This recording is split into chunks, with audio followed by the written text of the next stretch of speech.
10,000 SIP ಹೂಡಿಕೆ 1.5 ಕೋಟಿ ಸಂಪತ್ತು ಗಳಿಕೆ ಕಂಪ್ಲೀಟ್ ಡೀಟೇಲ್ಸ್. ನಮಸ್ಕಾರ ವೀಕ್ಷಕರೇ, ನೀವು ನೋಡ್ತಾ ಇದ್ದೀರಾ ವಿಶ್ವವಾಣಿ ಮನೆ. ನಾನು ಕೇಶವ ಪ್ರಸಾದ್. ವೀಕ್ಷಕರೇ, ಕೋಟ್ಯಾಧಿಪತಿ ಆಗೋದು ಹೇಗೆ ವಿಶೇಷ ಸರಣಿ ಕಾರ್ಯಕ್ರಮಕ್ಕೆ ತಮಗೆಲ್ಲ ಆತ್ಮೀಯವಾದ ಸ್ವಾಗತ. ಈ ವಿಶೇಷ ಸರಣಿಯಲ್ಲಿ ನಾವು ಮ್ಯೂಚುವಲ್ ಫಂಡ್ ಸಿಪ್ ಹೂಡಿಕೆಯ ಮೂಲಕ ಜನಸಾಮಾನ್ಯರು, ಮಧ್ಯಮ ವರ್ಗದ ಜನರು ಹೇಗೆ ಕೋಟ್ಯಾಧಿಪತಿಗಳಾಗಬಹುದು ಎಂಬುದನ್ನು ವಿವರಿಸ್ತೀವಿ.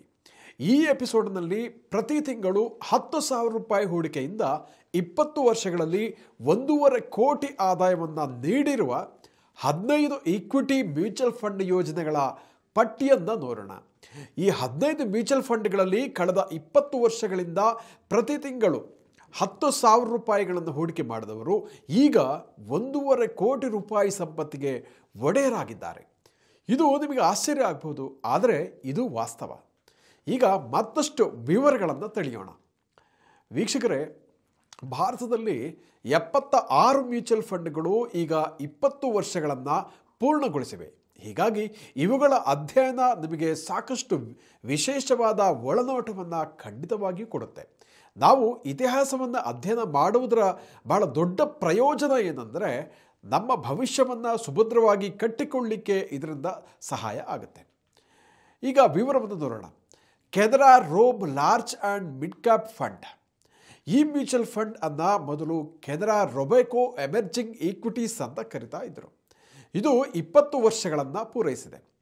20 ವರ್ಷಗಳ ಹಿಂದೆ ಪ್ರತಿ ತಿಂಗಳು 10,000 ರೂಪಾಯಿ ಸಿಪ್ ಹೂಡಿಕೆ ಮಾಡಿದವರಿಗೆ ಉತ್ತಮ ಲಾಭ ಸಿಕ್ಕಿದೆ. ಅವರ ಹೂಡಿಕೆ 20 ವರ್ಷಗಳಲ್ಲಿ 1,89 ಲಕ್ಷ ರೂಪಾಯಿಗೆ ಬೆಳವಣಿಗೆ ಆಗಿದೆ. ಇದು ನೋಡಿ, ಸಿಪ್ಪಿನ ಮಹತ್ವ ಎಷ್ಟಿದೆ ಅಂತ ನಮಗೆ ಗೊತ್ತಾಗುತ್ತೆ. ಇನ್ನು ಎರಡನೇದಾಗಿ ICICI ಪ್ರೂ ವ್ಯಾಲ್ಯೂ ಫಂಡ್. ಈ ಮ್ಯೂಚುವಲ್ ಫಂಡನ್ನು ಈ ಮೊದಲು ICICI Prudential value Discovery fund ಅಂತ ಕರೀತಾ ಇದ್ದರು. ಕಳೆದ 20 ವರ್ಷಗಳಲ್ಲಿ ಮಾಸಿಕ 10,000 ರೂಪಾಯಿ ಸಿಪ್ ಹೂಡಿಕೆ ಮಾಡಿದವರ ಸಂಪತ್ತು 1,87 ಲಕ್ಷ ರೂಪಾಯಿಗೆ ವೃದ್ಧಿಸಿದೆ. ಇದು ವಾರ್ಷಿಕ ಸರಾಸರಿ 17.82% ಆದಾಯವನ್ನು ಹೂಡಿಕೆದಾರರಿಗೆ ಕೊಟ್ಟಿದೆ. ಇನ್ನು 2 ಮಿಡ್ ಕ್ಯಾಪ್ ಫಂಡ್ಗಳ ಬಗ್ಗೆ ನೋಡೋಣ. Nippon India mid cap fund. ಇದನ್ನು ಈ ಮೊದಲು ನಿಪ್ಪೋನ್ ಇಂಡಿಯಾ ಗ್ರೋತ್ ಫಂಡ್ ಅಂತ ಕರಿತಾ ಇದ್ರು. ಇದರಲ್ಲಿ 30 ವರ್ಷಗಳ ಅವಧಿಯಲ್ಲಿ ಮಾಸಿಕ 10,000 ರೂಪಾಯಿ ಹೂಡಿಕೆ ಮಾಡಿದವರಿಗೆ 1,74 ಲಕ್ಷ ರೂಪಾಯಿ ಸಂಪತ್ತು ಗಳಿಸಿದೆ. ಅದೇ ರೀತಿ HSBC ಮಿಡ್ ಕ್ಯಾಪ್ ಫಂಡ್. ಇದನ್ನು ಈ ಮೊದಲು L&T ಮಿಡ್ ಕ್ಯಾಪ್ ಫಂಡ್ ಅಂತ ಕರಿತಾ ಇದ್ದರು. ಇದರಲ್ಲಿ 21 ವರ್ಷಗಳ ಅವಧಿಯಲ್ಲಿ ಮಾಸಿಕ 10,000 ರೂಪಾಯಿ ಸಿಪ್ ಹೂಡಿಕೆ ಮಾಡಿದವರ ಸಂಪತ್ತು ಈಗ 1,73 ಲಕ್ಷ ರೂಪಾಯಿಗೆ ಏರಿಕೆ ಆಗಿವೆ. ವೀಕ್ಷಕರೇ, ಕೋಟಕ್ ಸ್ಮಾಲ್ ಕ್ಯಾಪ್ ಫಂಡ್ ಮತ್ತು ಸುಂದರಂ ಮಿಡ್ ಕ್ಯಾಪ್ ಫಂಡ್ ಅನ್ನು ನೋಡೋಣ. ಕೋಟಕ್ ಸ್ಮಾಲ್ ಕ್ಯಾಪ್ ಫಂಡ್ 21 ವರ್ಷದಲ್ಲಿ ಮಾಸಿಕ 10,000 ರೂಪಾಯಿ ಸಿಪ್ ಹೂಡಿಕೆಗೆ ಪ್ರತಿಯಾಗಿ 1,72 ಲಕ್ಷ ಸಂಪತ್ತನ್ನು ಕೊಟ್ಟಿದೆ. ಇದೆಲ್ಲ ಇತಿಹಾಸದಲ್ಲಿ ಆಗಿರುವಂಥದ್ದು. ಸುಂದರಂ ಮಿಡ್ ಕ್ಯಾಪ್ ಫಂಡ್ 23 ವರ್ಷಗಳಲ್ಲಿ 10,000 ರೂಪಾಯಿ ಸಿಪ್ಪಿಗೆ 1,72 ಲಕ್ಷ ಸಂಪತ್ತು ಸೃಷ್ಟಿಸಿರುವಂಥದ್ದು ಬಹಳ ಗಮನಾರ್ಹ ಅಂತ ಹೇಳ್ಬೋದು. ಇನ್ನು ಕ್ವಾಂಟ್ ಸ್ಮಾಲ್ ಕ್ಯಾಪ್ ಫಂಡ್ ಬಗ್ಗೆ ನೋಡಿದ್ರೆ, ಇದನ್ನು ಈ ಹಿಂದೆ ಕ್ವಾಂಟ್ ಇನ್ಕಮ್ ಬಾಂಡ್ ಅಂತ ಕರಿತಾ ಇದ್ರು. ಇದು ಕ್ವಾಂಟ್ ಮ್ಯೂಚುವಲ್ ಫಂಡ್ ನಿರ್ವಹಿಸುವಂತಹ ಅತಿ ದೊಡ್ಡ ಮ್ಯೂಚುವಲ್ ಫಂಡ್ ಆಗಿದೆ.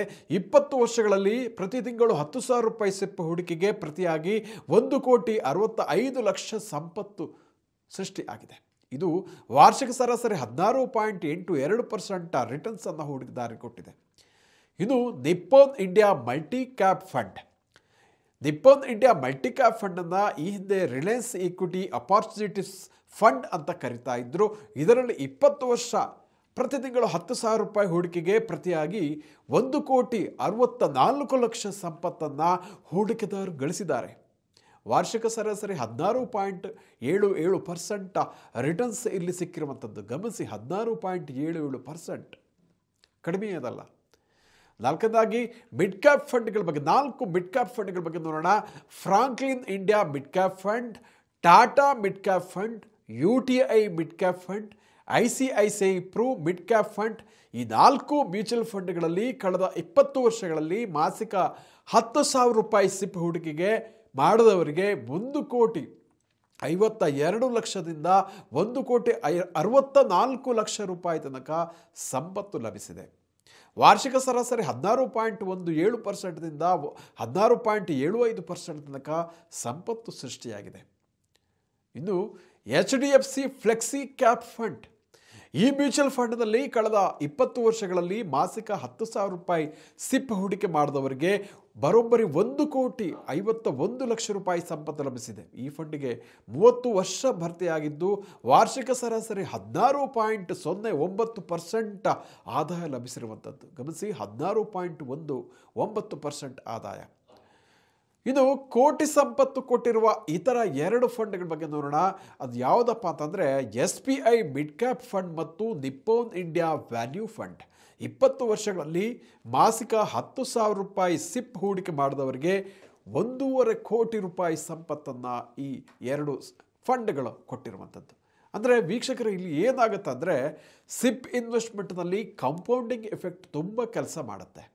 ಅಂದರೆ ಬಡ್ಡಿಯ ಮೇಲೆ ಬಡ್ಡಿ ಇದು ಈ ಒಂದು ಫಂಡನ್ನು ದೊಡ್ಡ ಮಟ್ಟದಲ್ಲಿ ಬೆಳೆಸಲಿಕ್ಕೆ ಅನುಕೂಲ ಮಾಡಿಕೊಡುತ್ತೆ.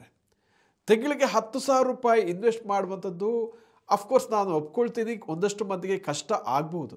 ಆದರೆ ಏನು ಮಾಡ್ಬೋದು, ಒಂದು ಕುಟುಂಬ ಅಂತ ಪರಿಗಣಿಸ್ಕೊಂಡು ಗಂಡ ಹೆಂಡತಿ ಇರ್ಬೋದು, ಅಕ್ಕ ತಮ್ಮ ಇರ್ಬೋದು, ಅಣ್ಣ ತಮ್ಮ ಇರ್ಬೋದು, ಸೇರಿಕೊಂಡು ಮಾಸಿಕ ಒಂದು 10,000 ರೂಪಾಯಿ ಇನ್ವೆಸ್ಟ್ ಮಾಡಿದರೆ ಖಂಡಿತವಾಗಿಯೂ ಕೂಡ ಅದು ಒಂದು 15-20 ವರ್ಷಗಳ ಅವಧಿಯಲ್ಲಿ ಬಹಳ ದೊಡ್ಡ ಮೊತ್ತ ಆಗುತ್ತೆ. 1 ಕೋಟಿ 1.5 ಕೋಟಿ ಸಂಪತ್ತನ್ನು ಗಳಿಸುವಂಥದ್ದು ಬಹಳ ದೊಡ್ಡದೇನಲ್ಲ. ಈ ಎಲ್ಲ ಫಂಡ್ಗಳ ವೀಕ್ಷಕರು ಗಮನಿಸಿ, ವಾರ್ಷಿಕ 15%ಗಿಂತ ಹೆಚ್ಚು ರಿಟರ್ನ್ಸನ್ನು ಹೂಡಿಕೆದಾರರಿಗೆ ಕೊಟ್ಟಿರುವಂಥದ್ದು. ನಾನಿಲ್ಲಿ 15 ಮ್ಯೂಚುವಲ್ ಫಂಡ್ಗಳ ಇತಿಹಾಸವನ್ನು ಹೇಳಿದ್ದೀನಿ. ನಾವಿಲ್ಲಿ ಯಾವುದೇ ಮ್ಯೂಚುವಲ್ ಫಂಡನ್ನು ರೆಫರ್ ಮಾಡ್ತಾ ಇಲ್ಲ. ಆದರೆ ಕಳೆದ 20-30 ವರ್ಷಗಳ ಅವಧಿಯಲ್ಲಿ ಭಾರತದಲ್ಲಿ ಈ ಮ್ಯೂಚುವಲ್ ಫಂಡ್ಗಳು ಕೊಟ್ಟಿರುವಂತಹ ಆದಾಯ 1ರಿಂದ 1.5 ಕೋಟಿ ರೂಪಾಯಿಗೆ ಹೆಚ್ಚು ಆಗಿರುವಂಥದ್ದು. ಇದು ನಡೆದಿರುವಂತಹ ಇತಿಹಾಸ, ನಿಜವಾಗಿ ಆಗಿರುವಂಥದ್ದು. ಈ ದೀರ್ಘಕಾಲ 15ರಿಂದ 20 ವರ್ಷಗಳ ತನಕ ಹೂಡಿಕೆ ಮಾಡಿದವರಿಗೆ ಅವರನ್ನು ಇದು ಕೋಟ್ಯಾಧಿಪತಿಯನ್ನಾಗಿಸಿರುವಂಥದ್ದು.